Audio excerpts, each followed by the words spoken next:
अस्सलाम वालेकुम, मैं Tanveer Ahmed ST home kitchen gardening से। तो काफ़ी दिनों बाद मैं दोबारा वीडियो बना रहा हूँ। बारिशें भी हो रही थी और मेरी तबीयत भी ख़राब थी, जिसकी वजह से कोई वीडियो नहीं आ रही थी। तो इंशाल्लाह ताला अब हम वीडियोस बनाएंगे और मैं आपको साथ साथ वेजिटेबल का सिखाता रहूँगा। तो अभी आप ये एग प्लांट लगे हुए देख रहे हैं। एग हमारे अच्छे खासे लग चुके हैं हमारे पौधों के ऊपर।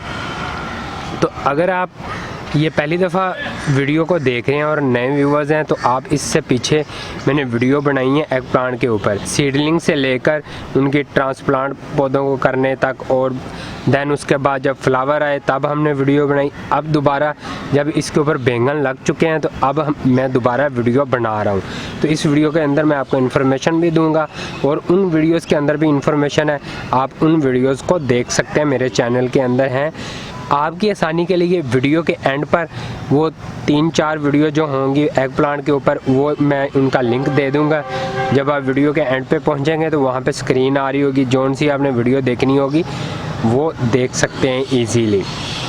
तो अभी हम बात करने वाले हैं हमारे एग प्लांट के ऊपर। तो हमारे अच्छे खासे एग लग चुके हैं और व्यूवर्स के क्वेश्चन ये होते हैं कि इनको फर्टिलाइज़र कौन सी ऐड की है, फ्लावर पॉट का साइज़ कौन सा है, पानी कब हमने देना है और कितनी देर बाद ये हमारे जो एग हैं ये पौधों के ऊपर लगना शुरू हो जाते हैं। ये तमाम इन्फॉर्मेशन इस वीडियो के अंदर मैं आपके साथ शेयर करूँगा। सबसे पहले हम अगर बात कर लें कंटेनर, तो इनको मैंने प्लास्टिक के कंटेनर के अंदर ग्रो किया हुआ है, जो कि 20 इंच का कंटेनर है। जैसे आम जुबान में अगर आपको समझाऊं तो इसके अंदर पेंट वगैरह आता है। डिस्टेंपर की ये बाल्टियाँ हैं, तो ये बाल्टियाँ मैंने कबाड़िया से परचेज़ की हुई हैं। तो 20 रुपीज़ की एक ये बाल्टी मिल जाती है। फ्लावर पॉट की निस्बत ये बहुत अच्छी रहती है अगर आप टेरेस गार्डनिंग करना चाहते हैं। तो ये मेरा टेरेस गार्डन है, तो इसके ऊपर मैंने काफ़ी ज़्यादा ये इस तरह की प्लास्टिक बाल्टी भी रखी हुई है। तो ये 20 इंच के करीब है इसका साइज़ और इसके अंदर अच्छी खासी मिट्टी आ जाती है। तो मिट्टी की बात हम साथ साथ करते चलते हैं। मिट्टी आम गार्डन सॉइल है।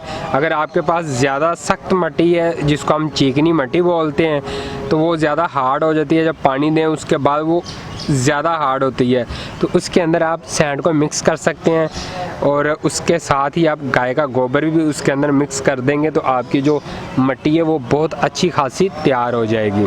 तो अभी सर्दियों का सीज़न आ रहा है, तो सर्दियों के सीज़न में आपने गाय का गोबर ऐड करना है अपने बाल्टियों के अंदर या फ्लावर पॉट वगैरह के अंदर। उसके बाद हम चलते हैं कि फर्टिलाइज़र कौन सी इसके अंदर डाली जाए पौधों के अंदर।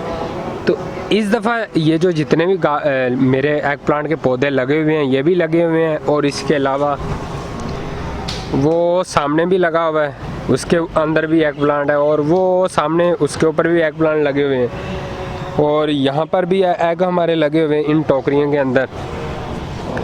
अगर आप ये चेक करें तो ये काफ़ी ज़्यादा मेरे एग लगे हुए हैं इन पौधों के ऊपर। मैंने इनको कोई भी फर्टिलाइज़र ऐड नहीं की। मुझे कमेंट आया था कि भाई आप किचन गार्डनिंग घर में करते हैं, तो हमारा मेन मकसद यही होता है कि हम ऑर्गेनिक वेजिटेबल ग्रो करना सीखें। और इसके बाद दूसरा सवाल ये पूछा जाता है कि अगर इनके ऊपर कीड़े लग जाएँ तो क्या किया जाए। अगर किसी किस्म का भी इनके पौधों के ऊपर कीड़ा लग जाए तो उसकी भी मैंने ऑलरेडी वीडियो बनाकर रखी हुई है। तो इस दफ़ा हमने भी इनके ऊपर कोई भी स्प्रे नहीं की और इन्हीं पौधों के ऊपर वो वाली वीडियो मैंने तैयार की थी। वो वीडियो भी मैं एंड पर दे दूंगा, उसका लिंक, वो आप चेक कर सकते हैं। और एक सवाल ये पूछा जाता है कि कम से कम फ्लावर पॉट का साइज़ कितना होना चाहिए। तो कम से कम 12 इंच का आपके पास फ्लावर पॉट होना चाहिए जिसके अंदर आप बैंगन के पौधे को लगाने वाले हैं। तो अगर 20 इंच का होगा तो आपको अच्छे बैंगन मिलेंगे, अच्छे एग लगे होंगे, उनका साइज़ भी बड़ा होगा। तो इस दफ़ा ये हमारे ऑर्गेनिक बैंगन लगे हुए हैं तमाम के तमाम। तो अभी मैं इनको यहाँ पे कोई 4-5 जो बड़े साइज़ के बन चुके हैं, इनको मैं हार्वेस्ट करने लगा हूँ, ताकि ये जो मेरा बाकी पौधा बचा हुआ है इसके ऊपर फ्लावरिंग हो रही है। अगर ये चेक करें, ये भी है और वो उधर भी लगी हुई है, इस तरह के फूल इसके ऊपर निकल रहे हैं। तो उन फूलों को एनर्जी मिलेगी जब हम इन बैंगनों को हार्वेस्ट कर लेंगे। इन बैंगनों को हार्वेस्ट करेंगे तो वो फूल भी आसा आसा बड़ा होंगे और उनके अंदर से भी बैंगन निकलना शुरू हो जाएंगे। एक सवाल ये कि इसका सीज़न कौन सा है। तो अभी इसका सीज़न स्टार्ट है, आप अभी भी इनके पौधों को लगा सकते हैं, अपने घर के अंदर इनके पौधों को लगा लें। और साल के अंदर ये तकरीबन आप इनको 2 से 3 दफ़ा पौधों को अपने घर के अंदर लगा सकते हैं। और एक इन्फॉर्मेशन मैं आपको साथ ये भी देता चलूँ कि एक जो पौधा अगर आप एक दफ़ा लगा लेते हैं अपने घर के अंदर, जैसे मैं अगर आपको ये चेक करवाऊँ, जैसे ये एक बाल्टी के अंदर एक पौधा लगा हुआ है हमारा, ये पूरा पौधा बना हुआ है। जब ये फ्लावरिंग छोड़ जाएगा, जब इसके ऊपर फ्लावर आना बंद हो जाएंगे, तब इन पौधे को हम काट देंगे, ऊपर से ये जितनी भी इसकी बड़ी शाखें हैं काट देंगे। और नीचे वाली जो मेन ब्रांच है, जैसे ये मेन ब्रांच है इसकी, इस मेन ब्रांच को हम रहने देंगे और बाकी तमाम ब्रांचेस को ऊपर से काट देंगे। तो जब इसका नेक्स्ट सीज़न आएगा 6 माह के अंदर या 4 माह के अंदर दोबारा ये जो मेन ब्रांच हमारी होगी, इसके अंदर से मज़ीद ब्रांचेस निकलना शुरू हो जाएंगी और वो मज़ीद ब्रांचेस वो आसा पूरा प्लांट बन जाएगा। देन आप उसके ऊपर फ्लावर लगेंगे, फिर वो आपको बैंगन देगा। जब वो आपको बैंगन दे देगा फिर आप उनको काट देंगे, तो फिर नेक्स्ट सीज़न में वो उसके अंदर से ब्रांचेस निकलेंगी। एक बैंगन का जो पौधा होता है उसको आप 3 साल तक अपने घर के अंदर लगाए रख सकते हैं, इस तरीके से कटिंग करके।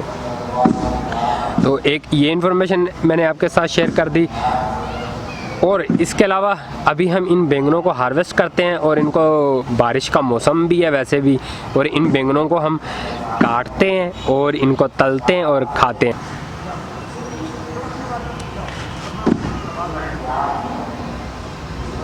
तो ये हमारा एक अच्छा साइज़ है, ना इतना बड़ा है और ना ही छोटा साइज़ है।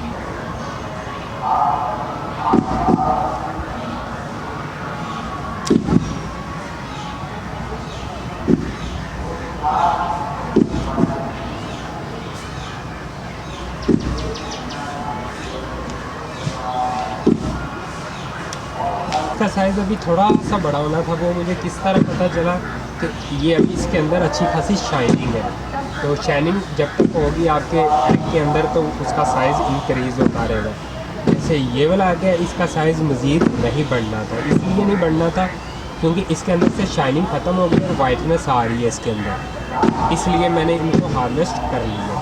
और बाकी ये जो लगे हुए हैं, जैसे यहाँ पर भी लगा हुआ है, यहाँ पे लगे हुए हैं, और बाकी टोकरियों के अंदर भी लगे हुए हैं और उस जगह पे भी लगे हुए हैं, वो तमाम हार्वेस्ट होने वाले हैं। लेकिन अभी इनका साइज़ इंक्रीज़ हो रहा है, तो इसलिए मैं इनको छोड़ दूँगा और तकरीबन 3 दिन के अंदर इन तमाम मेरे एग्स का साइज़ इंक्रीज़ हो जाएगा और इनको मैं हार्वेस्ट करूँगा और मज़े से खाऊँगा। तो मुझे उम्मीद है कि आप भी अपने घर के अंदर वेजिटेबल को ग्रो करेंगे। तो अभी के लिए मिलते हैं एक नेक्स्ट वीडियो के साथ, नेक्स्ट इन्फॉर्मेशन के साथ। तब तक के लिए अल्लाह हाफिज़, बाय बाय।